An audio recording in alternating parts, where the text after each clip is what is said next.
करा ते माझ्या कानात सण गोळीत कानात माझ्या त्याच्या पोट बसवलं.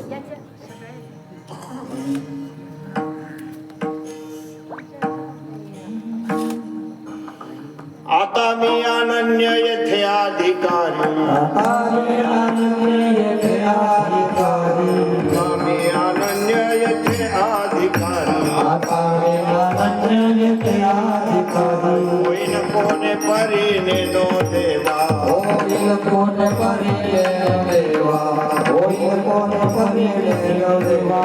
पुराणीचा अर्थ आणि कामना, पुराणीचा अर्थ आणि कामनासी, पुराणीचा अर्थ आणि कामना, पुराणीचा अर्थ आणि कामनासी. होय कासा मी सजीव माझा, होय कासा विश्वजीव माझा, होय कासा विश्वजीव माझा.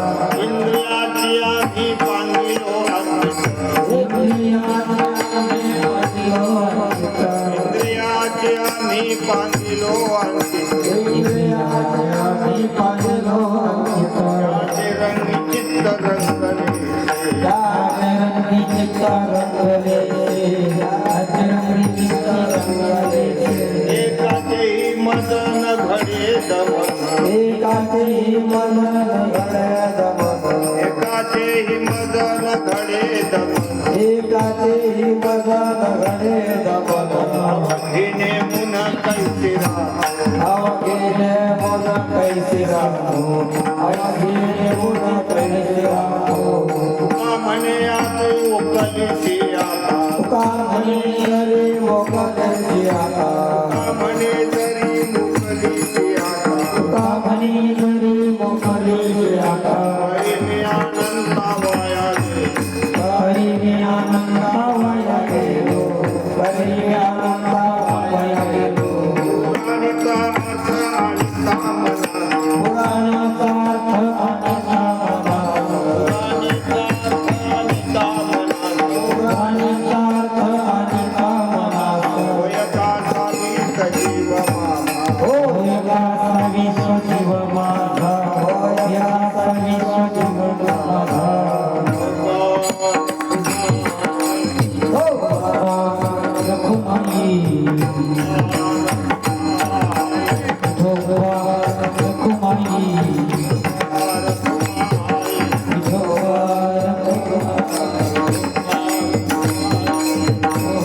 रखुमाई, हो बाबा रखुमाई. पोलीस महाराज आणि त्या अभ्यासाचे ते शेजूळ महाराज. इको वगैरे काढ, इको कशाला बोलले? हे लोकांना पुरेल एवढाच आवाज वापरा, कशाला जास्त वापरा. जितके लोक आहे तेवढं ठेवा.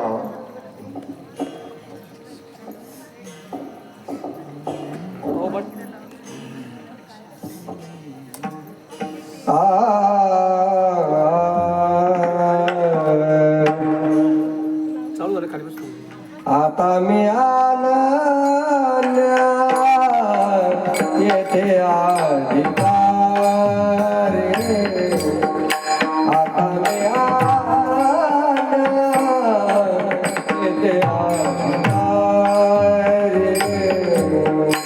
आता मी अनन्य येथे अधिकारी, आता मी अनन्य येथे अधिकारी. आता मी अनन्य येथे अधिकारी. आता मी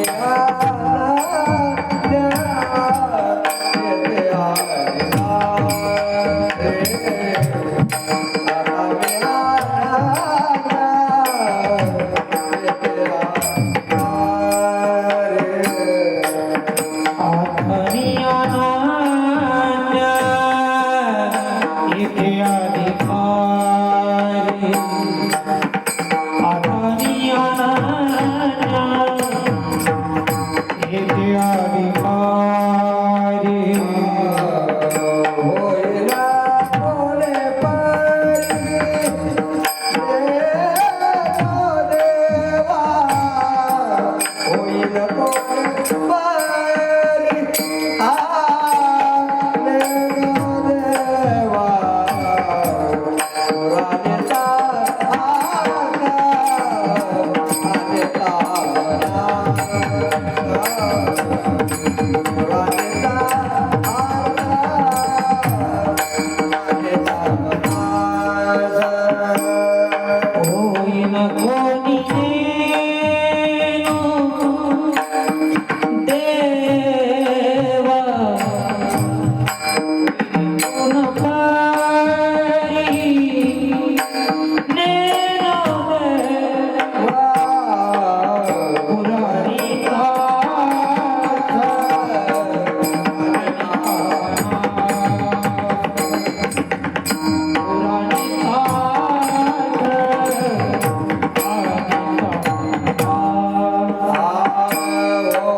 अनन्य येथे अधिकारी होईन कोणे परी नेने देवा पुराणीचा अर्थानिता मनास होय कासा वीस जीव माझा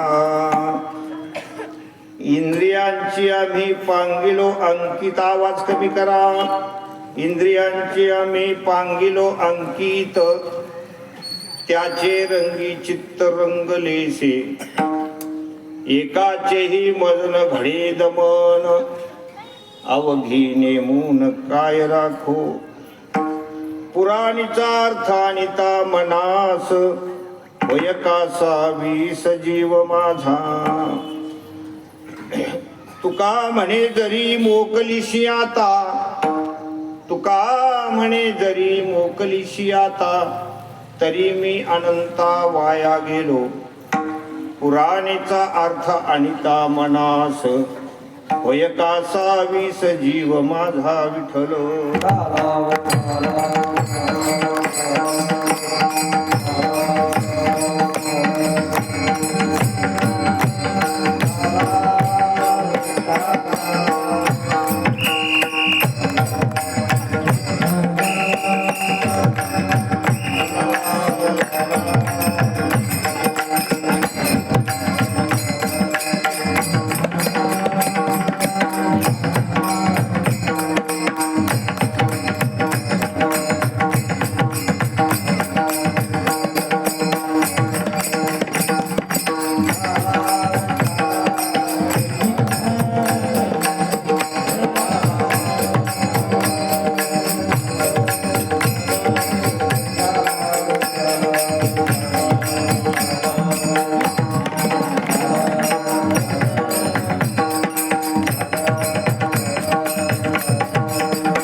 नमो विश्वरूपा विष्णुमाय बापा अपार अमुपा पांडुरंगा ओम नमो ज्ञानेश्वरा करुणा करा दयाळा तुमचा अनुग्रह लाधलो पावन झालो चराचरी शरण शरण एकनाथा पायी माथा ठेविला नका पाहू गुण दोष झालो दास पायाचा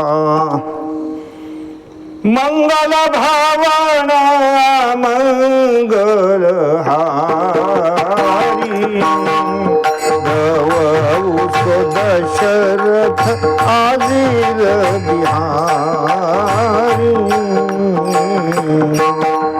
सिया राममय सब जग जानी करहु प्रणाम जोरी जुग पानी पवन तनय भक्तन हितकारी हृदय विराजत अवध बिहारी प्रभु के चरणों में सदा पुनि पुनि करो प्रणाम कभी तुम्हें भूलू नहीं मेरे प्रियतम श्याम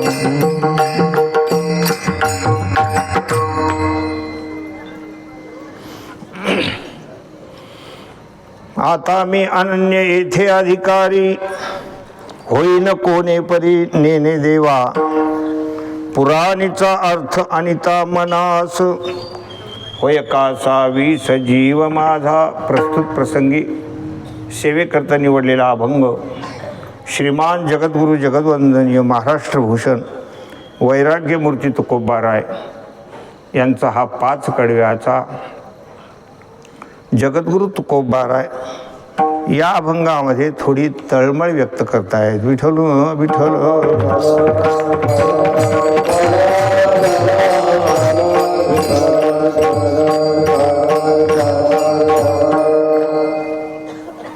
मनुष्य शरीर प्राप्त झालं. आपल्यासमोर 2 गोष्टी आहेत. एक आहे परमार्थ आणि एक आहे संसार. संसारामध्ये ज्यांनी आपलं पूर्ण आयुष्य घातलं त्याचं वाटोळं झालं. तो जन्म मरणाच्या गर्तेमध्ये फसून गेला. ज्याप्रमाणे पशुदेह जसे असतात महाराज, त्याप्रमाणे त्याचं जीवन पशुतुल्य असतं. आहार निद्रा भयमैथुनंच सामान्य मेतत पशुभिर नराणाम. जसं पशुच्या देहामध्ये आहार आहे, निद्रा म्हणजे झोप घेणं, आहार निद्रा भीती वाटणं, प्रजोत्पत्ती निर्माण करणं, बस खा प्या मजा करा, बस एवढंच त्याचा थोडक्यात अर्थ आहे. या जीवनामध्ये आल्यानंतर जे भोग भोगता येतील तेवढे भोगून घ्यायचे. यावत जीवम सुखं जीवेत ऋणम कृत्वा घृतम पिबेत भस्मी मृतस्य देहस्य पुनरागमनम कुतः. जोपर्यंत शरीरामध्ये प्राण आहे तोपर्यंत ऋण काढून का होईना ऋणम कृत्वा घृतम पिबेत. चांगलं खाऊन घ्या, देता आलं तर देऊ, नये तर देंगे नाही तो दिखलाएंगे, ठीक आहे. असं ज्याचं जीवन आहे ते पशुसारखं जीवन आहे, पशुतुल्य जीवन आहे. पावनिया मनुष्यपणा जोन साधी ब्रह्मज्ञाना तो लांडा गर्धब जाना पुच्छे बिंदुपाई. काही उपयोग नाही त्याचा. दिसायला मनुष्य पण असायला काय आहे, पशु आहे. पुच्छ नाही पादचारी मनुष्य परी कुतरीती, मनुष्य परी कुतरीती, मनुष्य परी कुतरी.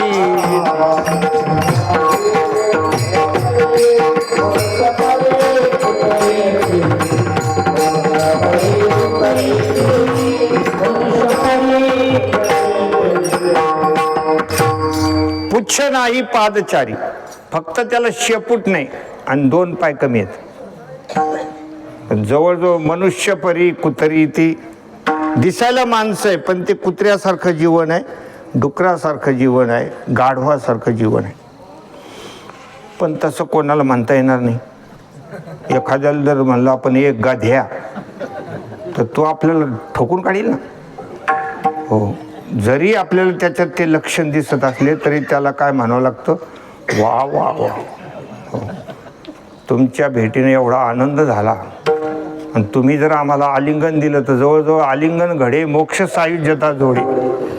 हो, असं ते जीवन आहे. म्हणून प्रापंचिक जीवन हे पशुतुल्य जीवन आहे. या प्रपंचामध्ये आल्यानंतर आपल्याला जी दिव्य दृष्टी भगवंतानं दिलेली, जे दिव्य ज्ञान दिलेलं आहे त्या ज्ञानाचा सदुपयोग करायचा. ज्यांना ज्यांना काही हे ज्ञान प्राप्त झालेले, श्रवणानं, मननानं, चिंतनानं, निधिध्यासानं, त्या ज्ञानाचा सुद्धा लोक सदुपयोग करत नाही, हे लक्षात ठेवा. बरेच लोकांना ज्ञान आहे, आत्मज्ञान काय हे बऱ्याच लोकांना माहिती आहे. ग्रंथाच्या अंतर्गत सगळं काही लिहिलेलं आहे. ग्रंथाचं वाचन करणारे आहेत, श्रवण करणारे आहेत, तरी परंतु त्या ज्ञानाचा ते सदुपयोग करत नाही. त्या ज्ञानाचा संसाराकरता ते उपयोग करतात. लोकाला सांगायचं आणि त्याच्यापासून धनार्जन करायचं म्हणजे प्रपंच वाढवायचं. तो ज्ञानाचा सदुपयोग नाही, तो ज्ञानाचा दुरुपयोग आहे.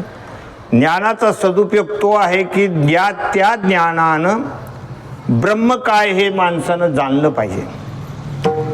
आपलं जे स्वरूप आहे त्या स्वरूपाची जाण आपल्याला या जीवनामध्ये झाली पाहिजे. तर त्या ज्ञानाचा सदुपयोग आहे ना, ते शाब्दिक ज्ञान आहे. शब्दज्ञानानं शब्दविषयक आवरण जातं, ब्रह्मविषयक आवरण जात नाही. म्हणून शाब्दिक ज्ञान नसावं, ते ज्ञान आपल्या अंगामध्ये मुरलं पाहिजे. जगद्गुरु तुकोबारायांनी जी काही साधना केली ती साधना फार उच्च कोटीची होती. तुकोबाराय संपूर्ण प्रपंचावर त्या ठिकाणी तुळशीपत्र ठेवतात आणि भंडारा डोंगर, भामचंद्र डोंगर, घोरड्या डोंगरावर महाराज जायचे. तिथे महाराजांनी अनेक ग्रंथाचं अवलोकन केलं. ज्ञानेश्वरीचे पारायण आहेत, एकनाथी भागवताचे 1000 पारायण केले असं काही संत मंडळी सांगतात. पण अनेक पुराणादिकांचा महाराजांनी तिथे अभ्यास केला, ध्यान केलं भगवंताचं. पाहिली पुराणे, पाहिली पुराणे,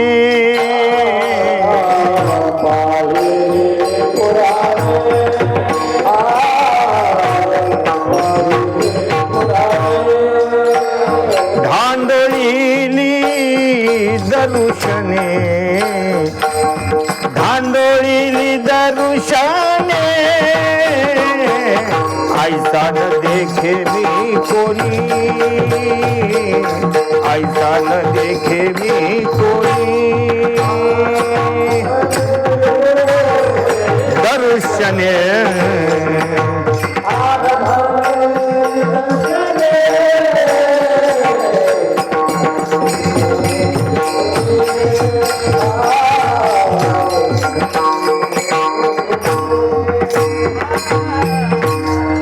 पाहिली पुराणे, धांडोळीली दरुशने.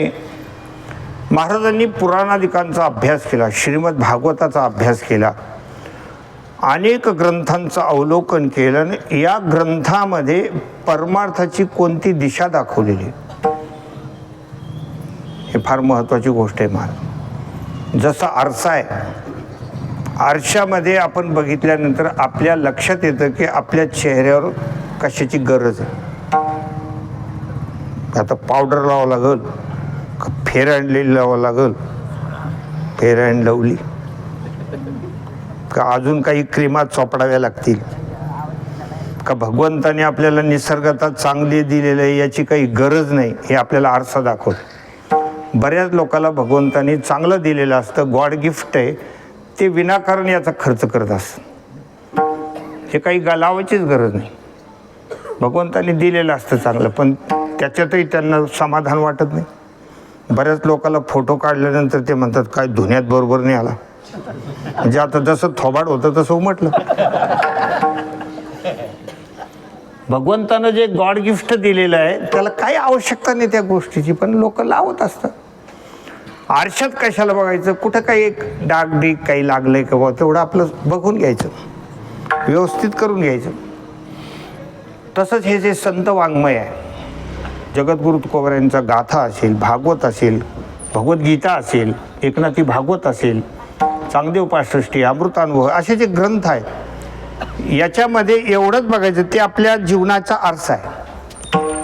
ज्ञानेश्वरी सारखा ग्रंथ आपल्या जीवनाचा आरसा आहे, त्याचं बारकाईनं चिंतन करायचं. 7 दिवसामध्ये तुम्हाला एवढं काय करणार. 7 दिवसाचा सप्ताह झाला, एकदा काल्याचं कीर्तन झालं की लोक म्हणतात सुटलो रे बाप एकदाच, लई 7 दिवस ताण नाही जावं तर लोक म्हणत होते तुम्ही नाही दिसले. 7 दिवसात काय होणार. घरी त्याचं ते धन आपल्या घरी पाहिजे, आपण त्याचं अवलोकन करायला पाहिजे नित्यानं, तर ते कळतं ना. असं 5-7 कीर्तनाने काही होत नाही, कारण कलीचा फार मोठा प्रभाव वाढलेला आहे. एखाद्या कीर्तनानं तर माणसाचं काहीच वृत्तीत बदल होत नाही.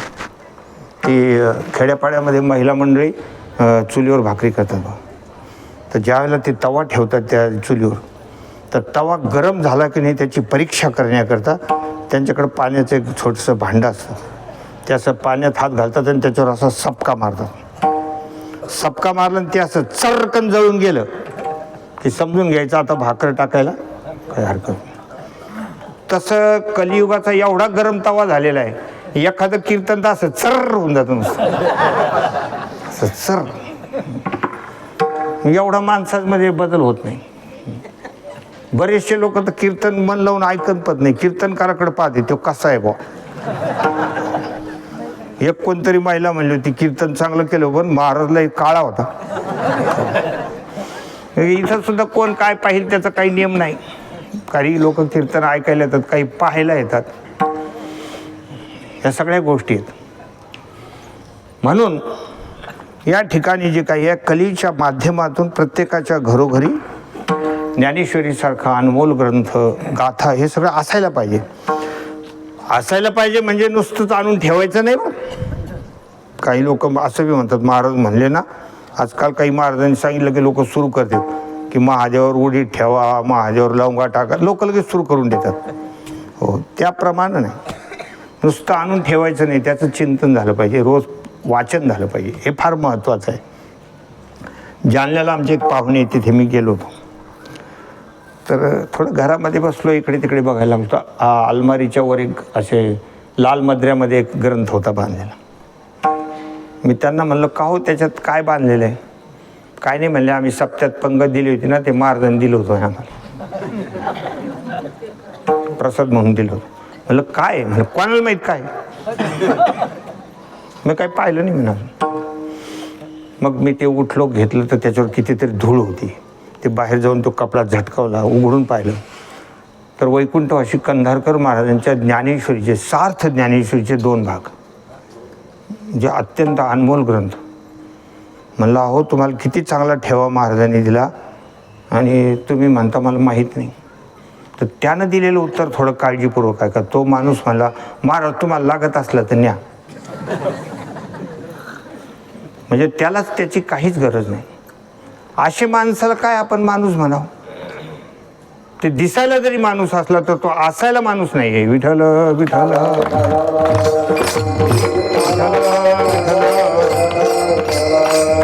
जगद्गुरु तुकोबारायानं अनेक ग्रंथांचं अवलोकन केलं, खूप मोठी साधना केली, जी साधना आपण करू शकत नाही.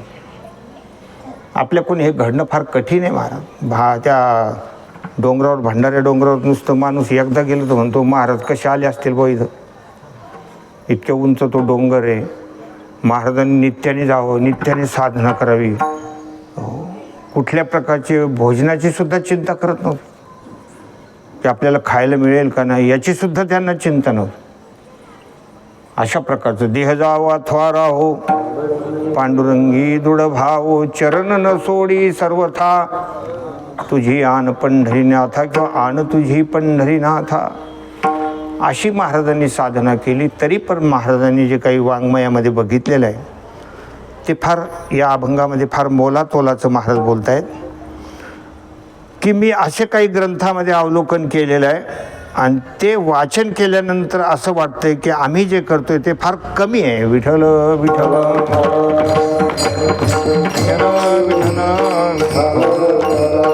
मधून परमार्थ हा मोठ्यांच्याकडं बघून करायला पाहिजे आणि संसार हा छोट्याकडं बघून करायला पाहिजे. तर माणसाच्या जीवनामध्ये आनंदाची अनुभूती येते. संसार जो आहे ना, ते आपल्यापेक्षा कोणी छोटा असेल, धनाच्या अंगानं, सगळ्याच्या अंगानं, सगळ्या दृष्टीनं जर कोणी छोटा असेल तर त्याच्याकडं बघून जर संसार केला तर आपल्याला समाधान वाटत असतं की त्याच्यापेक्षा आपण चांगले आहोत. म्हणून परमार्थ मात्र असं नाही करायचं. परमार्थ थोरा मोठ्याकडं बघून करायचा, थोरा मोठ्याकडं. जगद्गुरु तुकोबारायांची परमार्थाची उंची, संत ज्ञानोबारायांची परमार्थाची उंची, हे ज्या पद्धतीने ही गोष्ट करत होते, त्यांच्याकडं बघून आपल्याला काही करता येईल का याचा विचार करायचा. मी कुठेतरी एकदा बोललो होतो की परमार्थ हा मोठ्याकडं बघून करायला पाहिजे, तर तो म्हणला जास्त पैसे घेणाऱ्याकडं बघून करायचं. हो, म्हटलं त्याचा तसा अर्थ होत नाही. त्याचा अर्थ असा होतो की जे कोणी साक्षात्कारी महात्मा पुरुष आहे, जे त्यागी महात्मा पुरुष आहे, त्यागात शांतीरनंतरम, कारण परमात्मा सुख हे त्यागानं मिळत असतं. हे तर भोगी लोक आहेत. हो, खूप पैसा मिळवायचा, नाना प्रकारचे भोग उभा करायच्या, गाड्या घोड्या अमुक तमुक. हो, भोगी माणसाचा उद्धार होत नसतो, त्यागानं खरी शांती प्राप्त होते. नाही तर गीता ग्रंथातला श्लोक कशा लिहिला असतात, ते त्यागात शांतीरनंतरम. हो, त्याला शांती प्राप्त होते, भोगानं शांती प्राप्त होत नाही. विठ्ठल विठ्ठल विठ्ठल.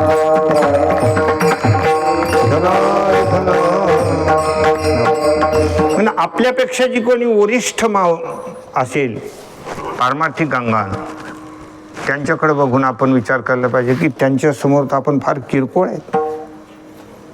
आमचे जे सद्गुरू आहेत, माझे सद्गुरू परम आदरणीय प्रातस्मरणीय प्रज्ञाशक्तू प्रज्ञाप्रभात सूर्य असलेले आमचे मुकुंद काका महाराज, जे डोळ्यानं अंध आहेत पण ज्ञानेश्वरी ग्रंथ त्यांच्या कंठस्थ आहे. अनेक वाङ्मय त्यांच्या पाठ आहेत, अनेक भागवतातले खूप पाठ आहेत, पाठांतर आहे. तर त्यांनी आत्ता मागे 1 वर्षापूर्वी इथे दत्तधाम आहे नाशिककडं, दत्तधाम म्हणून तिथे त्यांनी पुरश्चरण केलं, गायत्री पुरश्चरण. ते जे पुरश्चरण आहे ते त्यांनी 16 महिन्यापर्यंत केलं. रोज 6 तास ते मंत्राचा जप करायचे आणि 3 वेळेला स्नान करत होते. त्या दत्तधामामध्ये पासून खाली उतरण्यासाठी, गंगेवर जाण्यासाठी बराच वेळ लागायचा. अशा मोठ्या मोठ्या पायऱ्या आहेत, उंच पायऱ्या आहेत. तर एक दिवस आम्ही तिथे गेलो होतो फक्त भेटायला. आमच्या कुटुंबातले काही 2-4 लोक होते, काही मित्रमंडळी होती. मग 4 व्हीलर गाडीनं आम्ही गेलो तिथे. तर मग ते सगळं वर चढून तिथे एक सकाळचं कीर्तन ऐकलं आणि त्याच्यानंतर कीर्तन झाल्यावर मी म्हणलं चला स्नान करून येऊ. गंगामय्या होती खाली, सगळ्यांना म्हणलं स्नान करून येऊ. तो म्हणला नाही बाबा, जाता जाता करू म्हणले. आता पुन्हा खाली जा, पुन्हा वर या. आणि हे 16 महिन्यापर्यंत 3 वेळेला स्नान करत होते, त्रिकाल स्नान करत होते. सकाळी पहाटे 3 वाजता उठून तिथे जायचं, पुन्हा यायचं, पुन्हा मंत्र जप वगैरे करायचा 3 वेळेला. जे की आमच्या गाडीमधले लोक एका वेळेला सुद्धा जायला तयार नाही. त्यांनी 16 महिन्यापर्यंत कसं केलं असेल? 16 महिन्यापर्यंत पूर्ण ज्ञानेश्वरी सांगितली, एक ना एक होईल. असे जे थोर मोठे लोक, थोरे ज्याला म्हणतात थोर मंडळी, अशी जी काही साधनेच्या अंगानं, अशी जी काही साक्षात्कारी मंडळी आहे, त्यांच्याकडे बघून आपल्याला असं वाटतं की हे जर पाहिलं तर आपण कोणत्याच ह्याच्यात नाही, कोणत्याच ह्याच्यात जमा नाही. त्यांची साधना बघितल्यानंतर हे जगद्गुरु तुकोबाराय म्हणतात, हे सगळे मी ग्रंथांचं अवलोकन केलं, त्याच्यामुळं माझ्या पोटामध्ये थोडं कासावीस होऊ लागलेलं आहे. ते अभंगाच्या 2ऱ्या कडव्यामध्ये महाराज वर्णन करतात.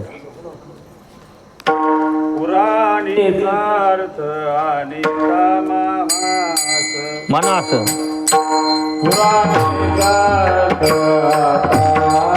अनिता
पुराणीचा अर्थ अनिता मनास होय कासावी सजीव माझा. आपण जो सेवेकरता घेतलेला अभंग आहे तो 5 कडव्याचा आहे. त्याच्यातलं हे ध्रुपद आहे, 2रं कडवं आहे. अभंग तसा नवीन आहे, अभंग नवीन आहे. भजनी मंडळीच्या पाठ असेल नसेल काही सांगता येत नाही, हो. पण भजनी मंडळी माझ्या ओळखीचे आहेत. जिथं आमचे सगळे ओळखीचे असतात तिथं आम्ही अनोळखी अभंग घेत असतो. आणि जिथं कोणाचीच ओळख नाही तिथं ओळखीचा अभंग घेतो. म्हणजे त्या भजनी लोकांना वाटतं चला बाबा महाराज आपल्यातलीच म्हणून, ते आज आपल्या आटोक्यातले आहेत असं त्यांना वाटत असतं. हे सगळी भजनी मंडळी, हे महाराज मंडळी सगळी माझ्या ओळखीची आहेत. अखंड मला साथ करणारी मंडळी. पण तसा तो अनोळखी अभंग जरी असला तरी त्याचा काय, त्याच्या हृदगत काय आहे, त्या अभंगाचा काय गाभा आहे हे सांगण्याचा आपण प्रयत्न करू. की महाराज म्हणतात पुराणीचा अर्थ आणिता मनास. महाराजांनी नुसते पुराण पारायणासारखे वाचलेले नाहीत. जसं आपण ज्ञानेश्वरी पारायण आहे किती चालू आहे ना, पारायण बरेच लोकांना नुसतं वाचून घेतात, ते ज्ञानेश्वरीच्या ओव्याचा अर्थ त्यांना कळत नाही. बरीचशी लोक म्हणतात मी पण बसलेलो आहे, मी पण बसलेलो आहे, आणि बऱ्याचशा लोकांना तो ओव्या पण सापडत नाही. महाराजांची एकदा वेग वाढला ना, अरे कुठं गेली असं म्हणत, असं पाहते. दिसाना त्याच्या बाजूचा माणूस म्हणतो घाबरू नको, श्लोकावर बोट ठेव. महाराज पळून कुठं पाळणार आहे, आता येते श्लोकावर. हो, असं पारायण घडतं माणसाकडून. पुन्हा आम्ही पारायणाला बसलोय, पुन्हा वर सांगायला चालूच. हो, आपलं हे पारायण झालं, असं झालं कुठं वाचलंच नाही, तुला ओव्याच सापडले नाही. हो, असे बरेचसे लोक पारायणाला बसलेले असतात. त्याच्यानंतर त्या ओव्या वाचणं, त्या ओव्याचा अर्थ कळणं, आणि अर्थदृष्टीला फार मोठं महत्त्व आहे. परमार्थामध्ये अर्थ गौरवला महत्त्व आहे, संसारामध्ये शब्द गौरव पाहिजे. संसार ज्याला वाटतं आपलं चांगला व्हावं त्याला शब्द गौरव पाहिजे, म्हणजे चांगलं गोड बोलता आलं पाहिजे, म्हणजे संसार चांगला चालतो. एखाद्याच्या घरात गेलं, कोणी मोठं कुटुंब असतं, 10-15 लोकांचं कुटुंब असतं, तिथं आतमध्ये गेलं तर म्हणायचं काय बुवा तुमच्या घरात आलो, काय तुमचं घर गोकुळासारखं भरलेलं. हो, असं बोललं की मग कोणी एखादी महिला म्हणते दादा बसा ना, चहा घेता का, कॉफी घेता का, दूध घेता का, तिन्ही घेता. कारण बोलणं गोड आहे ना, काय तुमचं घर गोकुळासारखं भरलेलं आहे. त्याच्यात एक पण कृष्ण नसतो, सगळे कंस आणि शिशुपाळच. तरी परंतु तो अर्थगौरव आहे संसारामध्ये. असा अर्थगौरव म्हणजे गोड बोललं म्हणजे चांगलं वाटतं. एखादा म्हातारा मनुष्य, म्हातारी म्हणून मेली तर लोक म्हणतात तुमच्या म्हातारीचं सोनं झालं.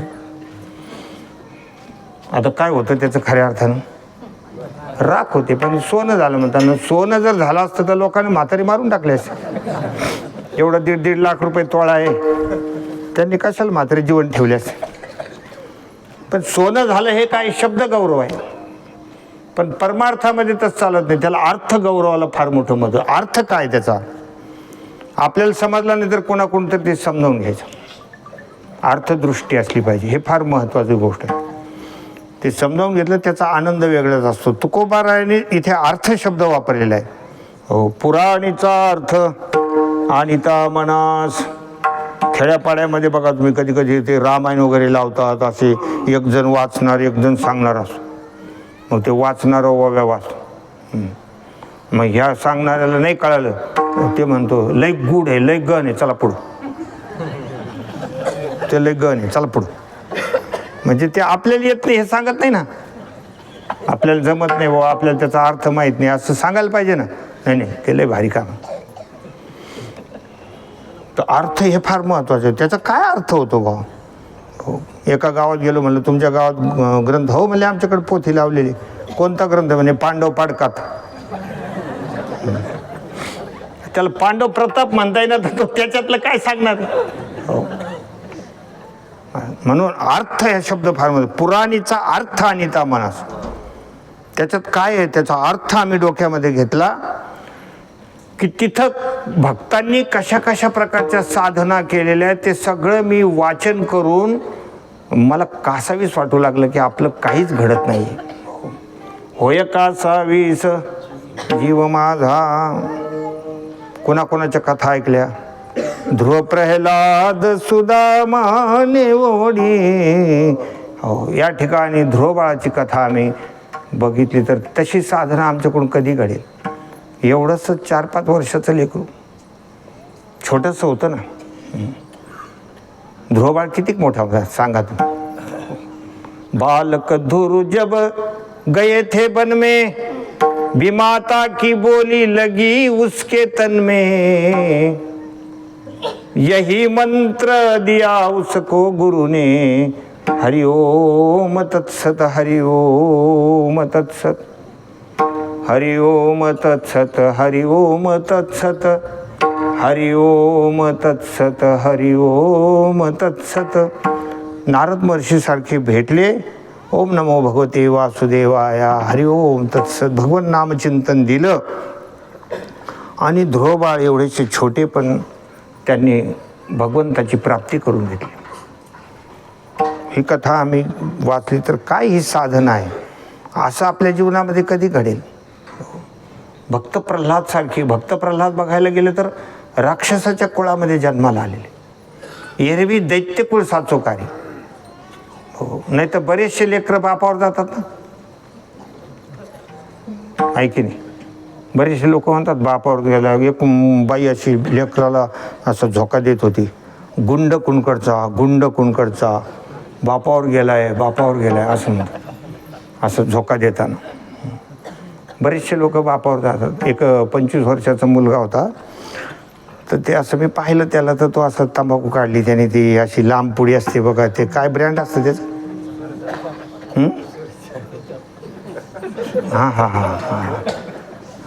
सुरेश असं सांगत जा कधी कधी, म्हणजे बरं असतं. हां, तर ते त्यांनी काढली त्या पोराने ना, असं ते टाकली आता. हो, चुना वगैरे लावला. आता ते का लावतात मला माहिती नाही, त्याचं काय अनुसंधान आहे किंवा काय कार्यक्रम आहे तो मला कळत नाही, पण त्यांनी चुना लावला. पुन्हा असं चोळी विळी बरेच त्याच्यातले काही हिनकस भाग म्हणजे 14 कॅरेट काढून टाकलं बाजूला असं, आणि मग ते सगळं व्यवस्थित केलं. तेवढ्यात समोरून त्याचे वडील आले. समोरून वडील आल्याबरोबर त्यांनी लगेच असं हात केलं. ते मी दृश्य बघत होतो, ते असाच उभा राहिला. वडील असे निघून गेले. वडील निघून गेल्यानंतर मी त्याच्याकडे गेलो. म्हणलं, बाळा तू 25 वर्षाचा तरुण आहे, असं तंबाखू वगैरे नाही खायला पाहिजे. तरी परंतु मला तुझी एक गोष्ट आवडली की तू वडिलांची मर्यादा ठेवली, की वडिलांना पाहून तू मागे हात केला, याचं मला तरी पण कौतुकच करण्यासारखी गोष्ट आहे. वडिलांची मर्यादा ठेवली.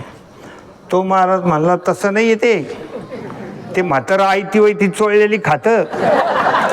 हो, विठाला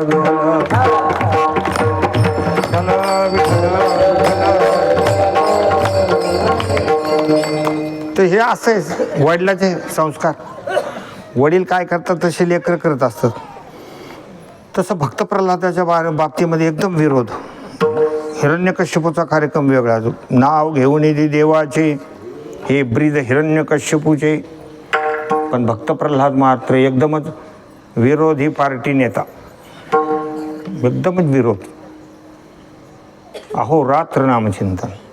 श्रीकृष्ण गोविंद हरे मुरारे, हे नाथ नारायण वासुदेव.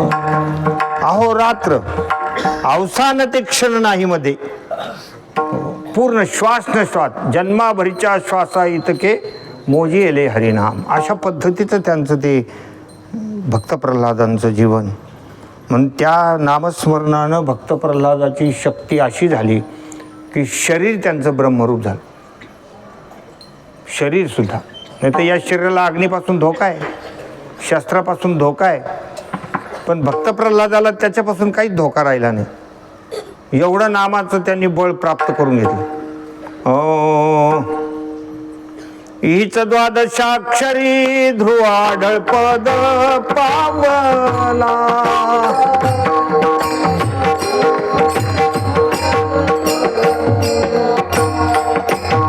हो, तुम्ही काय करा, सावकाश माझ्या मागे म्हणा. हीच द्वादशाक्षरी ध्रुवाढळ पद पावला.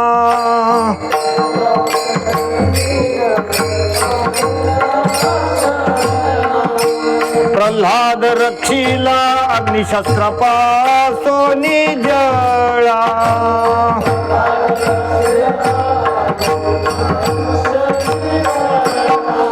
बाप रखुमा देवीवर विठ्ठल तुम्ही घ्या रे वेळोवेळा.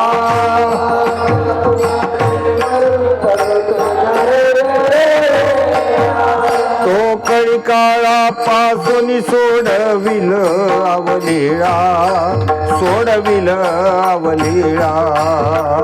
ओम नमो भगवते वासुदेवाया. द्वादशाक्षरी मंत्र न जपसी काया. ओम नमो भगवते वासुदेवाया.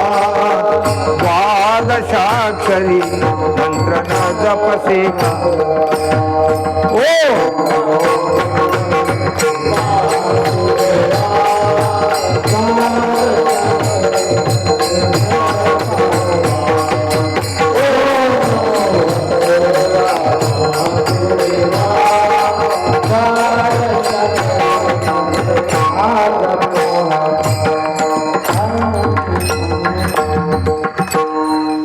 संगीतामध्ये वाद्यामध्ये थोडं न लावलं तरी चालतं.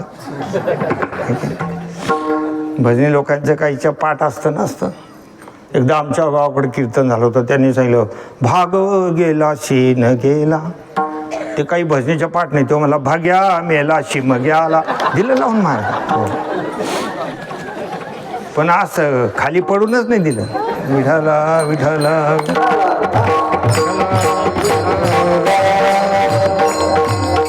हित द्वादशाक्षरी ध्रुव आढळ पद पावला. प्रल्हाद रक्षिला अग्निशस्त्रापासून जळा.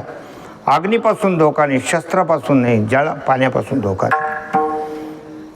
हे त्यांना नामाचंच फळ मिळालं. तुकोबाराय म्हणतात हे सगळे पुराणातल्या गोष्टी आम्ही वाचन केलं, त्याचा अर्थ बघितला, तर आमची साधना फार आम्हाला कमी वाटू लागलेली. कासावीस होत आहे पोटामध्ये. म्हणजे असं काही मोठ्यांचं बघून आपल्यात पोटात तुटलं पाहिजे. एखादा विद्यार्थी जर खूप चांगल्या हुद्द्यावर जाऊ लागला, चांगलं प्रशिक्षण घेऊ लागला, तर लेकरांना त्याच्याकडे बघून तुटलं पाहिजे पोटात की अरे आपल्याकडून काहीच होईना, आपण एक करायला पाहिजे. अशा प्रकारचा हा भाव आहे तुकोबारायचा. आता आमचा नातू आहे, 11 वर्ष त्याचं वय आहे, त्याचे 2500 श्लोक पाठ आहे. गीता ग्रंथ पूर्ण कंठस्थ आहे आणि एकनाथी भागवतातले 1367 श्लोक एकदम असे बेसारखेच पाठ आहे. नुसतं तुम्ही श्लोकाचा एक शब्द, नुसता शब्दाचा उच्चार केला की तो दंदन म्हणून देतो. अशा प्रकारचं काम आहे ते. हो. शृण्वन् सुभद्राणी रथांगपानेर जन्मानि कर्माणि चयानि लोके गीतानि नामानि तदर्थकानि गायन विलज्जो विचरेद संग. असं कोणताही सांगा तुम्ही, कोणताही शोध.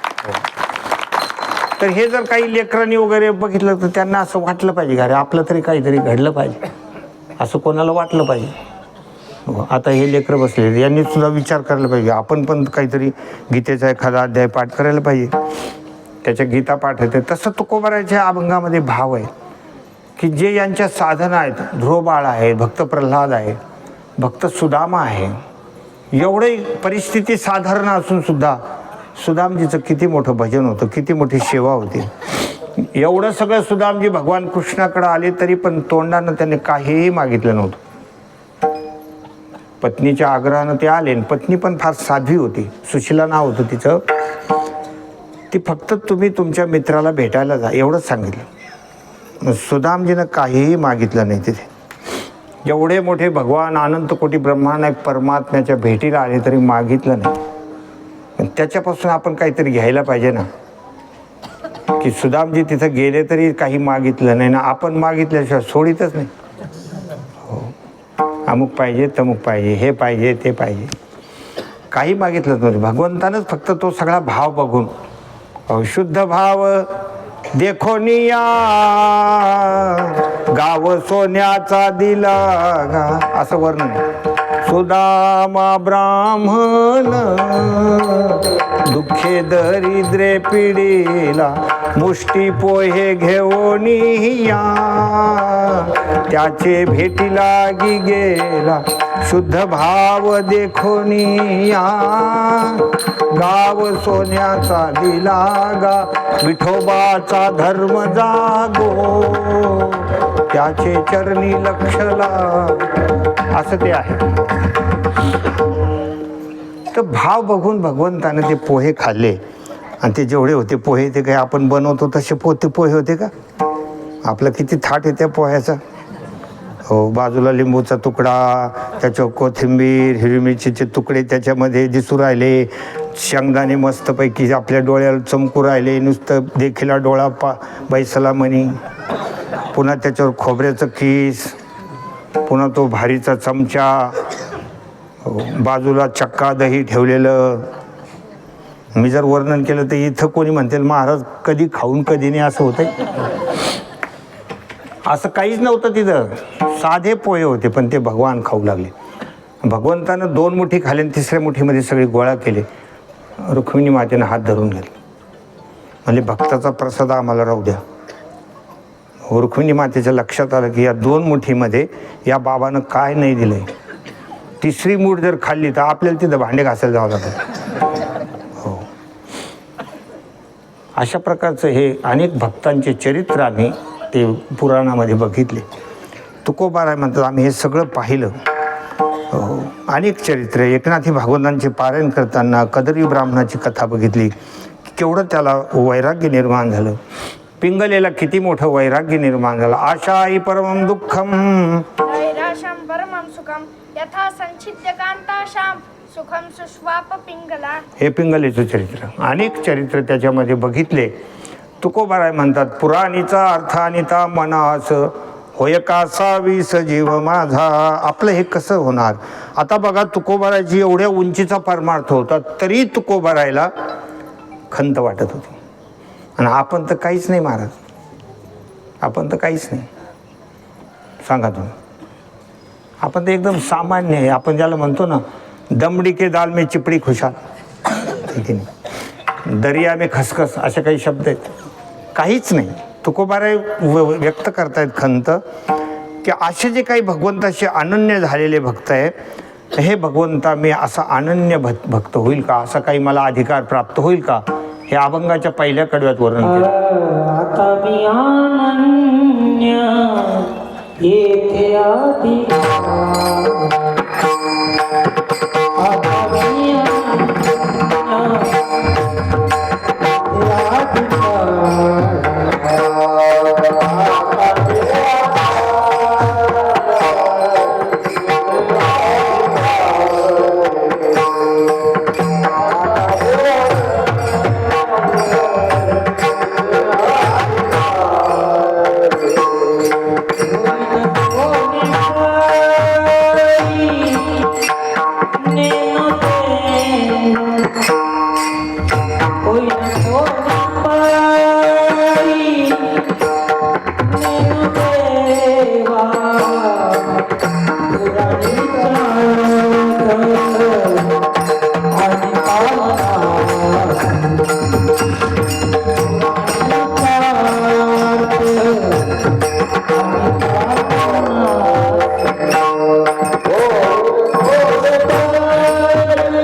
आता मी अनन्य येथे अधिकारी होईन कोणे परी नेनो देवा. तुकोबाराय म्हणतात हे देवा, अशा प्रकारचे हे जे भक्त आहेत, असा अनन्य भक्त मी होईल का, अनन्य अधिकारी. कारण परमार्थ करताना मनुष्यानं अधिकारी व्हायला पाहिजे. कोणी व्हारे अधिकारी त्याशी हरी देईल. अधिकारी होणं म्हणजे अनन्यता प्राप्त होणं. अनन्यता कशाला म्हणतात की भगवंताला सोडून आता अन्य विषय ज्याच्या डोक्यामध्ये राहिलेला नाही आहे त्याला काय म्हणायचं. अनन्या चिंतयंतो माम ये जना परिपासते तेषां नित्याभियुक्तानां योगक्षेमं वहाम्यहम.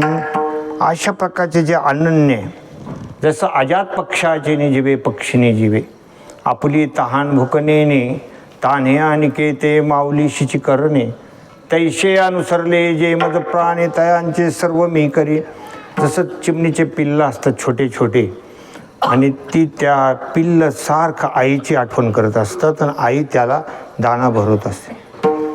पिल्लाचा एकमेव विषय आई असतो, एकमेव विषय. त्याप्रमाणे ज्यांच्या जीवनामध्ये एकमेव विषय परमात्मा झालेला आहे त्याला अनन्य म्हणतात. ये तू सर्वाणी कर्माणी मै संन्यस्य मत्पराः. अनन्येनैव योगेन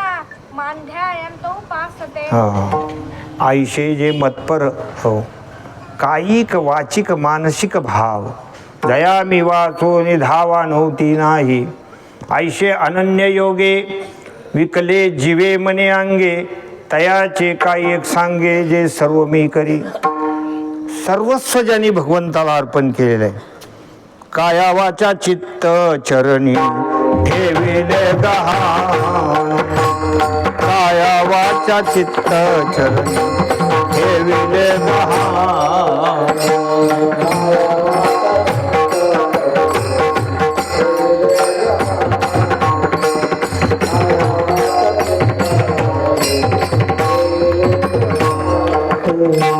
बाप रखुमा देवी वरू विठ्ठलाची आन बाप रखुमा देवी वरू विठ्ठलाची आन गोड तुझे नाम विठोबा आवडते गोड तुझे नाम विठोबा आवडते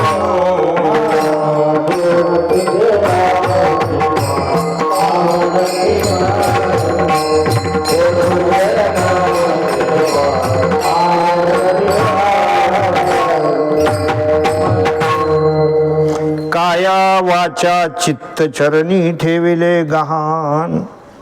शरीर वाणी मन सर्व भगवंताला अर्पण केलेलं आहे आणि प्रारब्धानुसार त्यांचा प्रपंच चाललेला आहे. जगद्गुरु तुकोबा यांचा संसार प्रारब्धेचे जोडे धन प्रारब्धेचे वाढे प्रारब्ध जसं असेल तसं चाललेलं आहे. संसार हा अनुकूल प्रतिकूल प्रारब्धावर ठेवून द्यायचा आणि प्राप्त झालेल्या आयुष्याचं सोनं करायचं. आपली वाणी आपलं मन हे भगवत चरणारविंदी स्थिर झालं पाहिजे. याच्यासाठीच हे शरीर भगवंतानं दिलेलं आहे. बाकीच्या गोष्टी माणसाने गौण लेखायला पाहिजे. प्रपंच हा गौण आहे परमार्थ हा मुख्य आहे. कारण हे शरीर परत परत मिळत नाही म्हणून प्राप्त झालेलं आयुष्य ते वाया जाऊ द्यायचं नाही. याला अनन्य भाव म्हणतात. अनन्य भक्तीला फार मोठं महत्त्व आहे. रामायणातला प्रसंग आहे की भगवान रामचंद्र प्रभू लक्ष्मणजी आणि सीतेचा शोध घेत आहेत. हे सीते हे जनकनंदिनी आता भगवंताची ती लीला आहे. हो हे मृगनयनी असं करत करत भगवान विलाप करत चालले होते. ऋष्यमुख पर्वताजवळ आले. ऋष्यमुख पर्वतावर सुग्रीव राहत होता. तो वालीच्या भीतीनं राहत होता. कारण वाली त्याला कुठं पाहिलं की ठोकत होतं. त्याचं बरेच मोठी गोष्ट आहे ती पण ती सांगत नाही का त्याला धाक होता वालीचा. ती कथा तुम्हाला सांगत नाही कारण ते बराच वेळ त्याला लागेल. पण एवढं लक्षात ठेवा की वालीचं आणि सुग्रीवाचं बिघडलं होतं जरा आणि वालीमध्ये खूप शक्ती होती. त्यानं सुग्रीवाला खूप बदडलं आणि तो ऋष्यमुख पर्वतावर राहत होता. कारण ऋष्यमुख पर्वतावर हा वाली जाऊ शकत नव्हता. तिथं त्याला शाप होता. तिथं जर आला तर तू भस्म होशील म्हणून सुरक्षित जागा सुग्रीवाला फक्त कोणती होती ऋष्यमुख पर्वत. आणि ज्या वेळेला आगे चले बहुरी रघुराया ऋष्यमुख पर्वत निराया. ऋष्यमुख पर्वताजवळ भगवान रामचंद्र प्रभू लक्ष्मणजी आले आणि तिथे सुग्रीव राहत होते. सुग्रीवानं लांबून पाहिलं कोणीतरी दोन तेजस्वी पुरुष आलेले आणि तो घाबरला महाराज. अतिसभीत सुन हनुमाना पुरुष जुगल रूप तेज निधाना.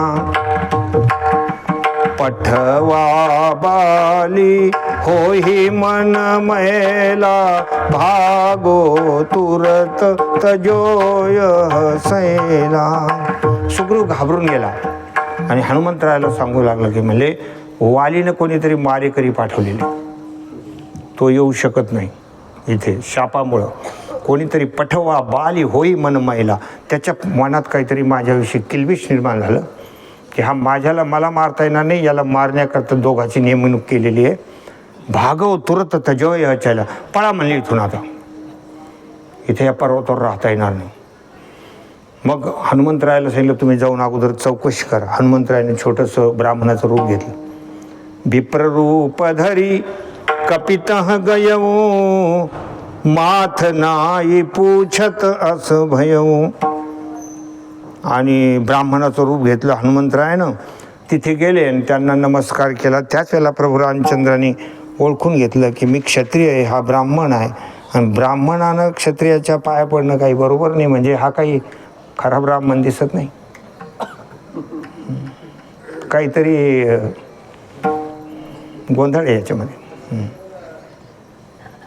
कारण आम्ही त्यांचं दर्शन करायला पाहिजे ना. हा ब्राह्मण असून माझ्या कसं काय पाय पडायला लागला. आणि हनुमंतरायाची तेवढी पूर्ण रामायणामध्ये तेवढी एक चूक झाली की आपण कोणता वेश घेतला. आपण आशीर्वाद द्यायला पाहिजे का नमस्कार करायला पाहिजे. पण हनुमंतरायाने केलं बाबा ते. माथ नाही पूछत अस भयऊ. नमस्कार केला आणि विचारायला लागले की तुम्ही इकडे कसं काय आलात. हे असं घनदाट जंगल आहे. कठीण भूमी कोमल पदगामी कवन हेतू बिचरे बन स्वामी. कोशलेश दशरथ के जाए हम पितु बचन मानी बन आए. यहाँ हरि निश्चर बैदेही विप्र फिरत हम खोजत तेही. असा त्यांचा संवाद झाला. कठीण भूमी कोमल पदगामी. भूमी कठीण आहे, तुमचे पाय कोमल आहे, तुम्ही इकडं कसं काय आलात. प्रभू रामचंद्राने सांगितलं बाबा आम्ही 3 जण होतो, पण राक्षसांनी माझी पत्नी चोरून नेली. ह्या हरी निशिचर वैदेहीला चोरून नेले. आणि हे ब्राह्मण देवता आम्ही तिच्या शोधामध्ये चाललेलो आहोत. आणि नंतर भगवान म्हणायला लागले आमचा आपण परिचय म्हणजे आमचा परिचय तुम्ही विचारला आम्ही दिला, पण तुम्ही सांगा ना तुम्ही कोण आहे.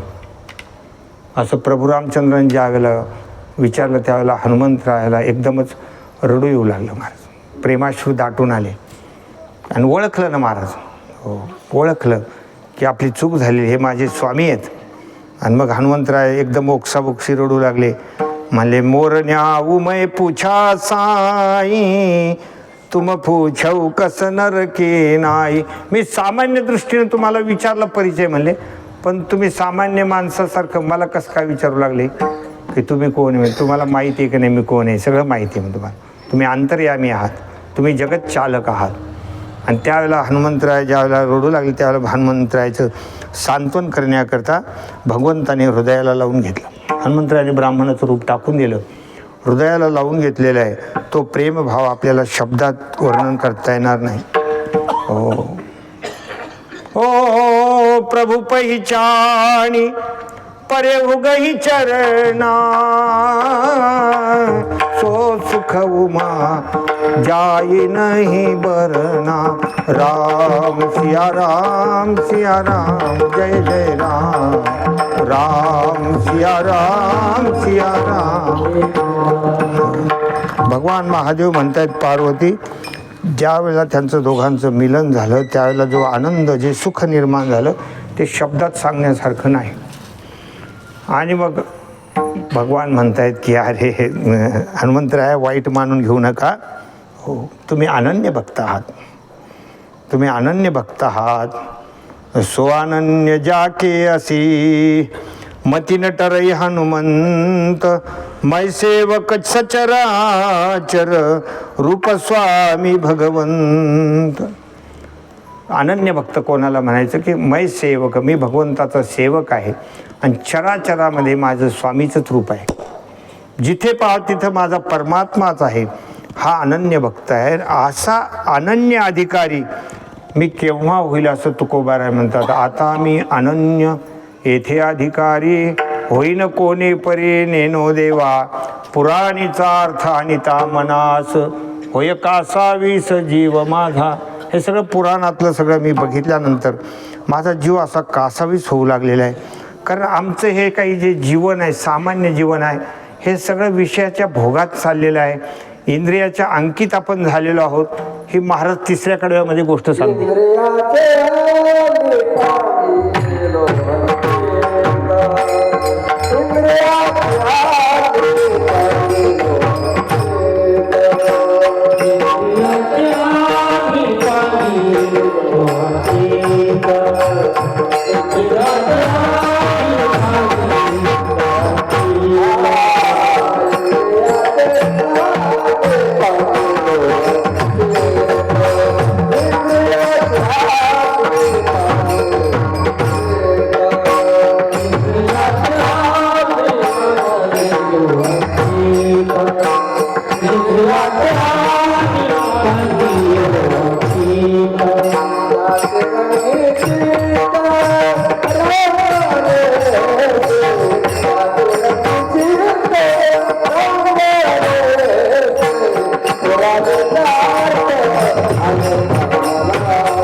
इंद्रियांची आम्ही पांगिलो अंकित, त्यांचे त्याचे रंगी चित्त रंगलेसे. तिसऱ्या कडव्यामध्ये महाराज सांगतात की आम्ही इंद्रियांच्या हातात गेलेलो आहे. इंद्रियांची आम्ही पांगिलो अंकित, त्याच्या ताब्यात आम्ही गेल्यामुळं त्याच्यात रंगात आम्ही रंगून गेलो, म्हणजे पंचविषयाच्या भोगामध्ये. मग कुठून त्याग होणार? शब्द, स्पर्श, रूप, रस आणि गंध याच्यामध्ये आमच्या आयुष्याची बर्बादी होऊ लागलेली आहे. शब्द विषयामध्ये आम्हाला अभंग आवडत नाही, आम्हाला गाणे ऐका वाटतात, आम्हाला भगवंताचं रूप आवडत नाही, आम्हाला पिक्चर पाहा वाटतो. बरेचसे लोक नाथषष्टीमध्ये तमाशाचे फळं पाहत चालतात, असे कोणाचा लागला आहे कोणाचा नाही. आमचे डोळे असे इकडं नाही ना, अशी म्हणे ना, टीच भर गाजरा गाव भजनाजरा, तसं इकडं तिकडं असं पाहायचं आम्हाला हे आवडत नाही महाराज. अशा प्रकारचे आमचं जीवन झालेलं आहे.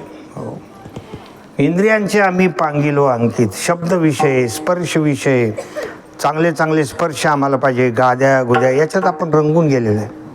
हो, मी एका ठिकाणी गेलो होतो, खूप गर्भश्रीमंत मनुष्य, सोफ्यावर बसलो तर 1 मिनिट भरतं नुसतं असंच चाललं होतं, असं ऑपरेशन.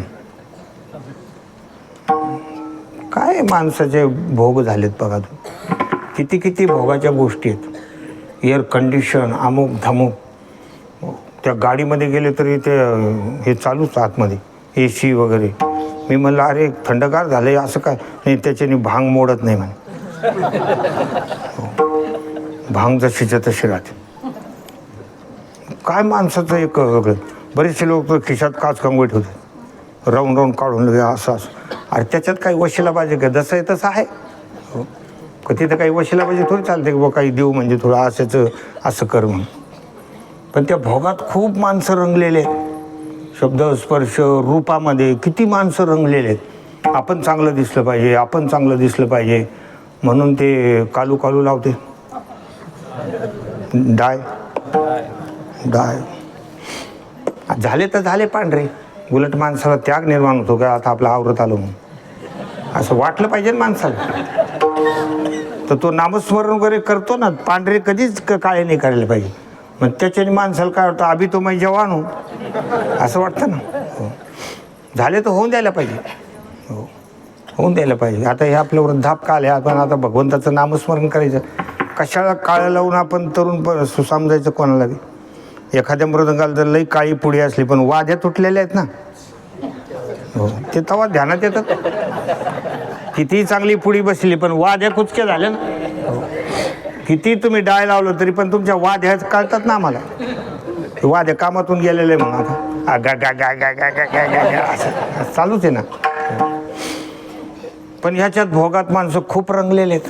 हो, आपण चांगलं दिसलं पाहिजे, अनेक प्रकारचे कपडे लत्ते अमुक धमुक. एखादी महिला जर कुठे खरेदीला गेली साडीला तर पूर्ण दुकान असं डोंगरासारखं समोर उभा करावं लागतं, तरी पण तिचं चालूच आहे. असंच करत राहते.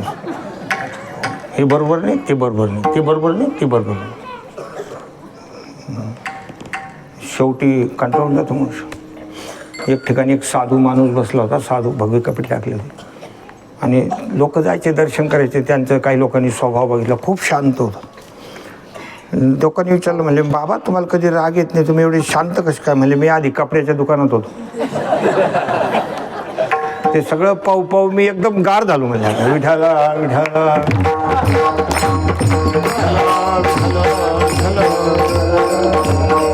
हो, ते अशा प्रकारचे हे सगळं आपण रंगून गेले. आमच्या त्या माहेश्वरी समाजामध्ये एक भजन आहे बघा, मारवाडी भाषेतलं ते.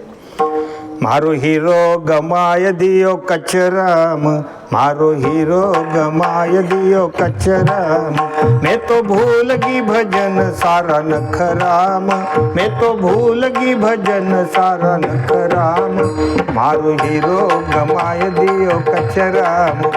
आता हे हिरासारखं शरीर आहे पण कचऱ्यात घातलं, सगळं भोगातच माणसाचं चाललेलं आहे. कोई तेल लगाव, कोई आतर लगाव. हो, काय ते फवारे काय मारायचे. अरे ते शेतकरी लोक कपाशीला जर कीड लागली तर फवारे आणते. तुझं काय एक कीड का झाड आहे का काम मारू राहिलं उगाच. धन धन धन हाणायचं कुठं काही अशा प्रकारचं त्याच्यात रंगून गेलेत माणसं. एक दिवस लग्नाला जायचं नाही तर 5-5 आणि 6 ड्रेस काय करायचे. म्हणले मी एका घंट्यात फ्रेश होत असतो. भली मोठी. अरे आधी माणसं पिशवी न्यायची लग्नाला. आता त्या मोठ्या मोठ्या बॅग आहेत आणि ते उचलत नाही म्हणून त्याला चाकं लावली. आता करणार काय सांगा तुम्ही. ते उचलत नाही. नवरा बायको जर लग्नाला निघाले ना तर अशी ती बॅग अशी त्या नवऱ्याच्या हातात असते आणि ते बिचारा ओढीत राहतो. त्या बायकोला सांगितलं नाव घ्या ना तिनं नाव घेतलं. हो गुलाबी टेबलावर गुलाबी रुमाल आणि वामनराव बरोबर असले तर लागत नाही हमाल असं म्हणून बोलू राहिले. विठाला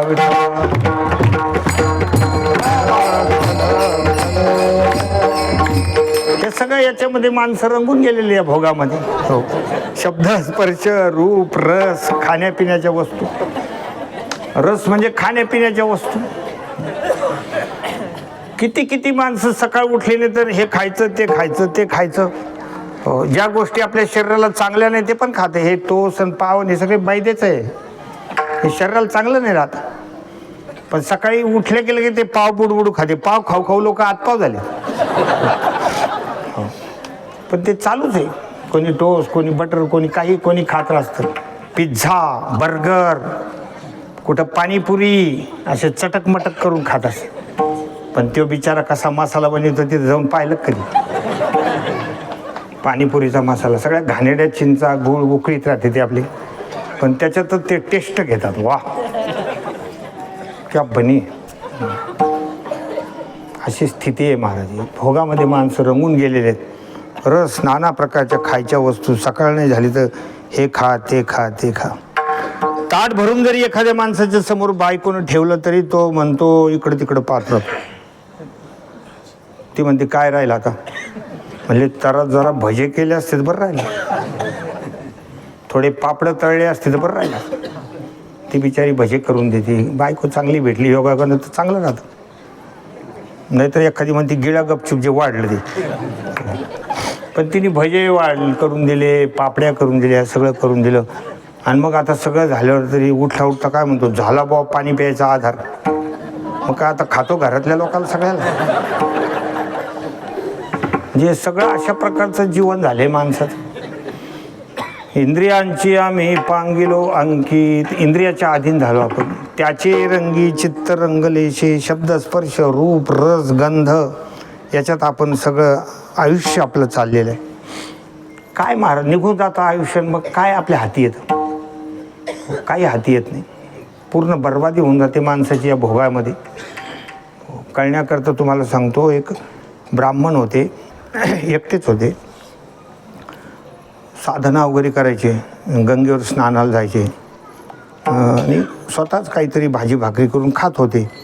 तर गंगेवर गेले आणि गंगेचं स्नान केलं. आपल्या घराकडे निघाले तर रस्त्यामध्ये एक वाळूमध्ये एक असं एक दगड होता. असा चम चम चम चम करत होता. ते म्हणले मास छान आहे म्हणले दगड एकदम फार चमकू लागला. एखाद्या भेंडीवाली भाजीला देऊ. भाजीवालीला 4-5 भेंड्या घेऊ. म्हणजे आपल्याला किती लागतं. एक 5 भेंड्या घेऊन आपली भाजी होऊन जाईल आजची.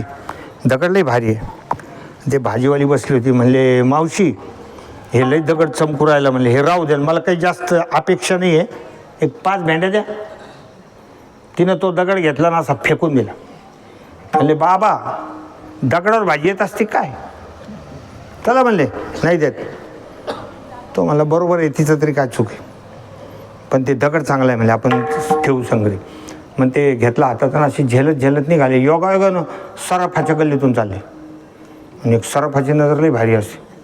त्याने पाहिलं त्या सराफाने. म्हणले अरे बापरे या ब्राह्मणाच्या हातामध्ये हिरा आहे म्हणले. म्हणले हो देव बापा. म्हणजे काय इकडं काय म्हणले पहा तुम्हीच. पाहिलं. म्हणजे विकायचं का. विकायचं. किती देऊ तुम्हीच बोला. म्हणले 10,000 रुपये. आता याला काय वाटायला लागलं हे माझी गंमत करू राहिली. आता हे भेंडी देत नव्हती हे 10,000 कसं काय देणार. द्या म्हणले इकडं मला सकाळी अजून माझे काही आवरायचं राहिले नका चेष्टा करू. का मग गरीबात चेष्टा लावली. म्हणले 20,000 घ्या, 30,000 घ्या, 40,000 घ्या.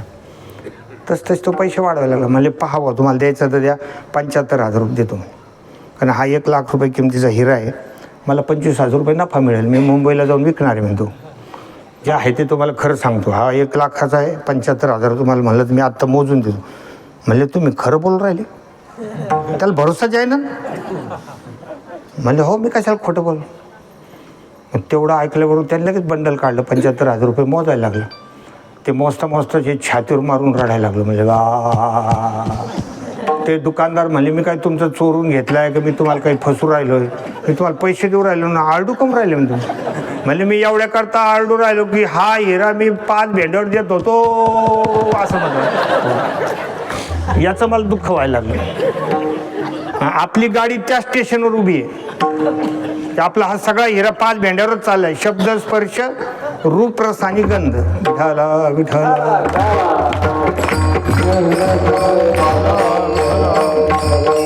म्हणून तुकोबारांची अवस्था वेगळी, पण ते तुमच्या आमच्या वकीलपत्र घेऊन बोलतायत. अशी आपली कंडिशन आहे सगळ्यांची की इंद्रियांची आम्ही पांगिलो अंकित, त्याचे रंगी चित्त रंगलेशे, एकाचे मजन घडे दमन, अवघे नेमून कैशी राखो. अभंगाचं हे 14 कडू आहे की आपल्याकडे जे पंच ज्ञानेंद्रिय, पंच कर्मेंद्रिय आहे, मन, बुद्धी, चित्त, अहंकार, असे हे सगळे जे आहे, याच्या एकावर सुद्धा आम्हाला कंट्रोल करता येईना. ना डोळ्यावर कंट्रोल करता येईना, ना कानावर कंट्रोल होईना. अशा प्रकारचे आम्ही त्याच्या अंगठीत गेलो. एकाचेही नाही, एक सुद्धा आमच्या ताब्यात नाही. मनाचं तर फार वेगळे मार्ग. मन तर भयंकर आचपळे, त्याला ताब्यात घेऊन एवढं सोपं नाही. हो, मन भयंकर चंपळे. मन कीर्तनात सुद्धा 2 घंटे थांबत नाही. तर तुम्ही बसलेले आहेत गोष्ट खरी, पण मन कुठं पुढं जाऊन येईल त्याचा काही नियम आहे का? हो, मन कुठं पण जाऊन येतं. जसं 10 दिवसाची ती गणपतीची स्थापना राहते ना, मनुष्य गणपतीला आणून बसतो ना, आरती झाली का निघाला.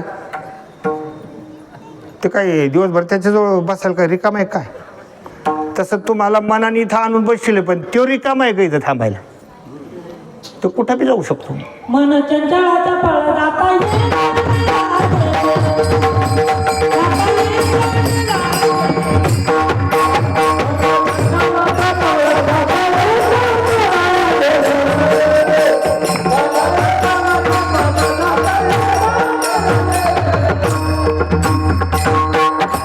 हो, मन चंचल चपळ जाता येता न लगे वेळ. कशावर कंट्रोल करणार सांगा, कोणावर ताबा मिळवणार? एकाचेही मजन घरी दमन. दमन म्हणजे ताबा मिळवणं. एकावरही ताबा मिळवता येईना. ज्ञानेंद्रिय, कर्मेंद्रिय हे सगळे जिकडं तिकडं बाह्य अंगानच धावतांची सगळी आहे. बाह्य अंगानच पळू लागलेले. त्यांना ह्या पारमार्थिक गोष्टी आवडत नाही. काय करावं म्हणजे? देवा तुम्ही जर काही कृपा केली तर काम होणार आहे, नाही तर होणार नाही. म्हणून महाराज शेवटच्या कडव्यामध्ये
विठोबा रखुमा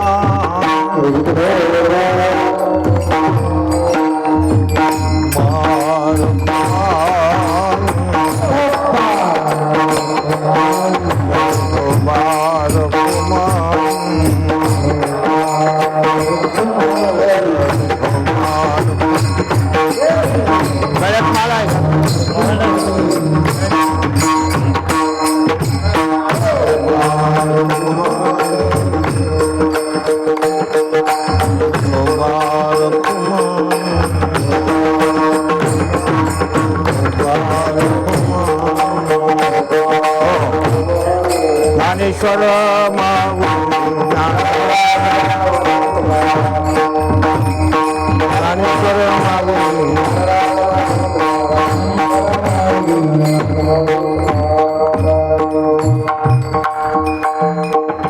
तुका म्हणे जरी मोकलीशी आता तरी मी अनंता वाया गेलो. तुकोबारा शेवटच्या कड्यामध्ये सांगतात, देवा तुम्ही जर आमच्याकडे लक्ष दिलं नाही, आमची जर उपेक्षा केली तर आम्ही वाया गेलो, काही उपयोग नाही झाला.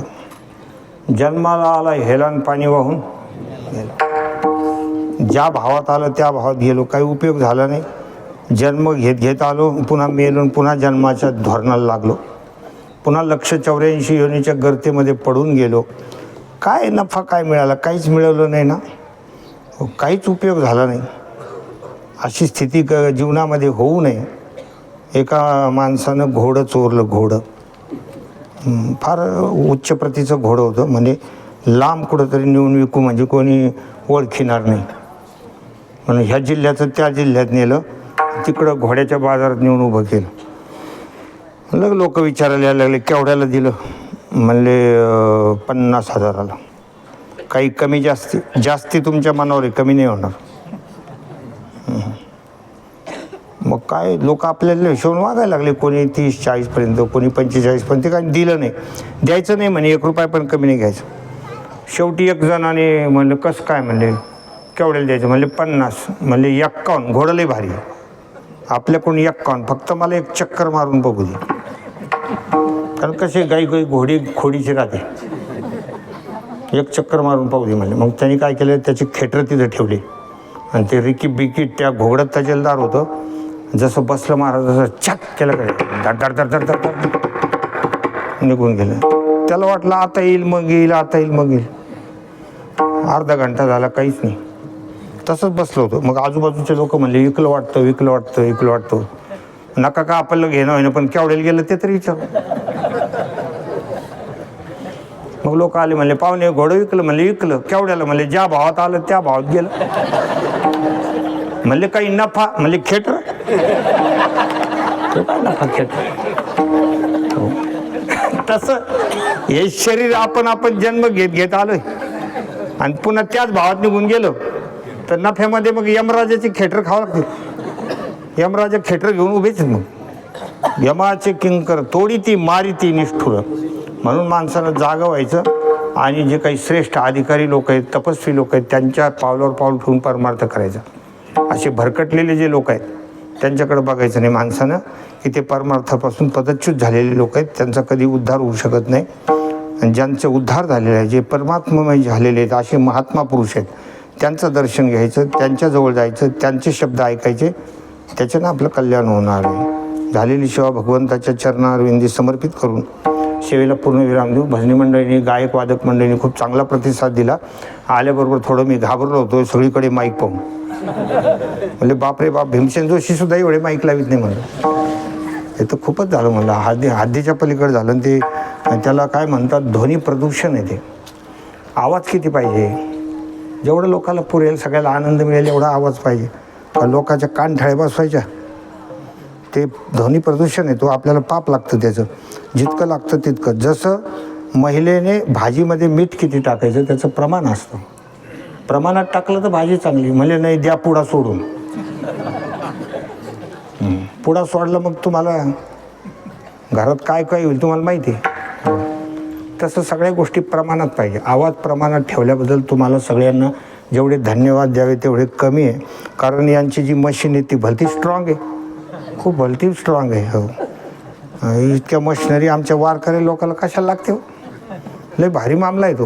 हो, थोडं जरी हात लावला तर कुणकडचे कुणकडे आवाज जातो. हो, आम्ही अगोदर गाड्याने फिरायचो, 4 व्हीलर गाड्या. या मंत्री स्वत्री लोकांच्या गाड्या भारी असतात आणि आमच्या महाराज लोकांची गाडी हॉर्न सोडून सगळंच वाजतं त्याचं. असं पाहिजे. असू दे. किंबहुना तुमचे केले हे धर्म कीर्तन सिद्धी गेले, हेथ माझे जी उरले पायिक पण विठ्ठल जय जय.